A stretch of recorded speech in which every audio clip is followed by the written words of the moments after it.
Location Govardhan Mathura. भारतीय किसान union ने किसानों की समस्या लेकर तहसील में दिया धरना। गोवर्धन क्षेत्र के किसान ट्रैक्टर रैली कर तहसील को घेरा। जल भराव को लेकर किसान आंदोलन समस्या के निदान हेतु एसडीएम गोवर्धन को दिया ज्ञापन। Bureau report doctor Keshavacharya Goswami Satyendra Dubey. Mathura के विश्व प्रसिद्ध गोवर्धन धाम स्थित तहसील देवेंद्र गांव से समस्याओं से ग्रस्त किसानों द्वारा ट्रैक्टर रैली कर धरना प्रदर्शन कर एसडीएम गोवर्धन को ज्ञापन दिया।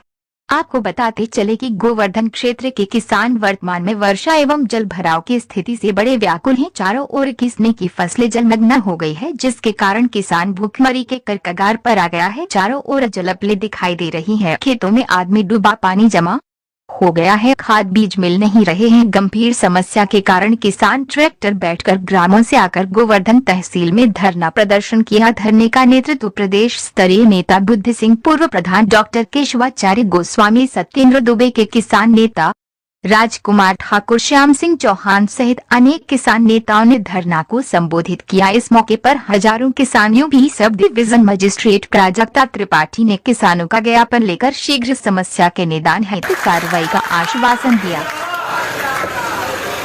तूफान बचा हुआ है चारों ओर, बाढ़ का तूफान है, कहीं कहीं वायु का तूफान है। किसान अपने पसीने को सर्दी में देता है, तब बीज बोता है, उसमें से फसल पैदा होती है। लेकिन ये 4 मास ऐसे आते हैं इस किसान के लिए कि जिसमें पूरा किसान बर्बाद हो गया है, और ये 4-4 हजार रुपए दिखाते हैं हमारे किसानों के लिए। धिक्कार है ऐसी साधन व्यवस्था के जो किसानों का उधर पूर्ति का साधन, उनको साधन ना जुटा सके। अब हमको जागना पड़ेगा। सड़क सड़क गली गली हर व्यक्ति के मन में ये कहना पड़ेगा कि भाई साथियों आओ और हमारे इन किसानों का साथ दो जो हमारी इस उधर पूर्ति को भरते हैं। इस बात को समझना पड़ेगा इस तहसील प्रशासन में बैठे हुए अधिकारियों को कि जब तक इस धरती पे किसान दुखी रहेगा तो संसार में इसी प्रकार के तूफान आते रहेंगे। इस तूफान को मिटाना है तो मेरे किसान भाइयों की समस्या का निदान करना है, क्योंकि मैं भी एक किसान का पुत्र हूँ। ये नहीं है कि मैंने भावना नहीं चलाया, मैं किसान के लिए कलम चलाता हूँ, उसकी आवाज को बुलंद करने के लिए संघर्ष करता हूँ, और उसी संघर्ष की कड़ी में मैं आज की समझ इस शासन और प्रशासन को जगाने का कार्य कर रहा हूँ। धन्यवाद।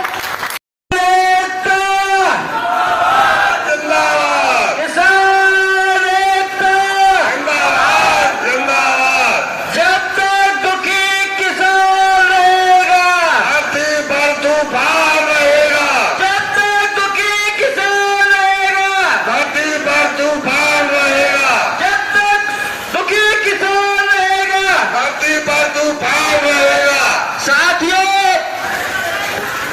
आजादी के 79 वर्ष हो गए हैं, लेकिन जब से लोग कहते हैं कि आजाद हो गया देश, आजाद हो गया, लेकिन हमको कोई आजादी नहीं मिली। आज भी हमारा किसान अपनी आजादी के लिए संघर्ष कर रहा है। धिक्कार है ऐसी आजादी के लिए जिसमें हमारे किसान को तहसील तक अपनी समस्या निदान करने के लिए आना पड़े। कितनी भी सरकारें आई, लेकिन किसानों की कोई भी समस्या को आज तक किसी शासन प्रशासन सत्ता ने उनका निराकरण नहीं किया। इनको लूटती है, इनको चौंसती है और इनका दोहन करती है। ऐसी सरकारें निर्वाह करने से किसान भाइयों क्या फायदा। परिवर्तन प्रकृति का नियम है, और उस नियम में किसान के ही परिवार से परिवर्तन होता है। युद्ध के लड़ने के लिए किसान का पुत्र सीमा पे जाता है, खेतों में रात दिन अपना खून बहाता है, और फिर भी उसको अपना पारिश्रमिक नहीं मिल जाता है। आज प्रकृति की मार इन हमारे भोले भाले किसानों पे हो रही है, लेकिन हमारा शासन प्रशासन सत्ता सभी अंधे और भ्रष्ट राष्ट्र बने हुए हैं। धिक्कार है ऐसी शासन व्यवस्था के लिए जो अपने को ये कहते हैं कि हम किसानों के लिए बने हैं, हम किसानों की समस्याओं का निराकरण करेंगे। 79 ईयर्स हो गए, लेकिन किसी भी सत्ता ने किसानों के दर्द को नहीं दिखा।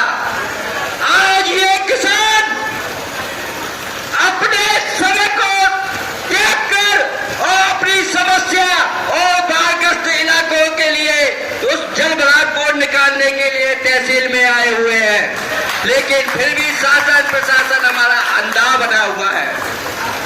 उनको सोचना चाहिए कि जो किसान रात और दिन बरसात में गर्मी में और हमारे लिए हमारे परिवार की उदय पूर्ति के लिए अन्न बोता है, धान बोता है, सब्जी बोता है, अगर यही सुखी नहीं रहेगा तो हमारे बच्चे कैसे अपने पेट को भर पाएंगे। साथियों, संघर्ष करेंगे, लड़ेंगे और जीतेंगे। अब मैं निवेदन कर रहा हूं, पहले तो एक बात बता दूं कि मैं शायद नाम नहीं जानता हूं, और कोई भाई अपनी बात रखना चाह रहे हो तो निसंकोच से अपनी बात रखने के लिए सक्षम है।